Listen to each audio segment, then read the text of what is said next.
उनके लिए आप क्या मैसेज देना चाहेंगे कि अगर वो हनुमान चालीसा का पाठ करते हैं तो उनको क्या बेनिफिट मिलता है, और नहीं करते हैं तो क्या नुकसान वो अपने आप को फेस कर रहे हैं या फेस करने वाले या फिर उनको हो सकते हैं? जो व्यक्ति आध्यात्म से दूर है, आज का जो युवा वर्ग है, हालांकि हनुमान जी महाराज की कृपा से काफ़ी लोग जिन्हें समझ में आ रहा है वो लौट रहे हैं, बड़े बड़े सेलिब्रिटी धर्म की ओर लौट रहे हैं, बड़े बड़े क्रिकेटर्स नित्य हमारे महाकाल बाबा के दर्शन करने आते हैं, वृंदावन जाते हैं, लौट रहे हैं।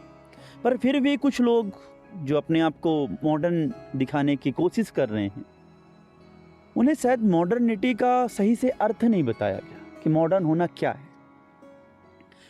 आज जिस मॉडर्न व्यवस्था की हम बात करते हैं, यह आज से आप 1000 वर्ष पहले जाएं, जब हमारे देश किसी भी तरह से गुलाम नहीं था, पूर्ण रूप से भारतीय संस्कृति का प्रभाव था। उस समय की वास्तविक व्यवस्था मॉडर्न व्यवस्था थी। उस समय कहीं भी हमारी माताएं भ्रमण कर सकती थी। ठीक, आपने सुना होगा दक्षिण भारत में एक बड़ी साध्वी हुई भगवान शंकर को अपना पति मानती थी। ठीक, और वह निर्वस्त्र होकर के साधना करती थी, पर उनके पूरे जीवन काल में वन में रहती थी, शहरों में रहती थी, पर पूरे जीवन काल में किसी व्यक्ति ने उन पर कुदृष्टि नहीं डाली। उसके बाद अभी आते हैं पिछले 500-600 वर्षों में माँ मीरा हुई। ठीक, आज कोई स्त्री माँ मीरा जैसी नहीं घूम सकती कि कोई रानी होकर के और पूरे विश्व में भ्रमण कर रही है और किसी ने उसकी ओर एक बार देखा भी ना हो गलत भाव से। सभी संतों ने उन्हें अपना सानिध्य दिया और उनकी सेवा की लोगों ने।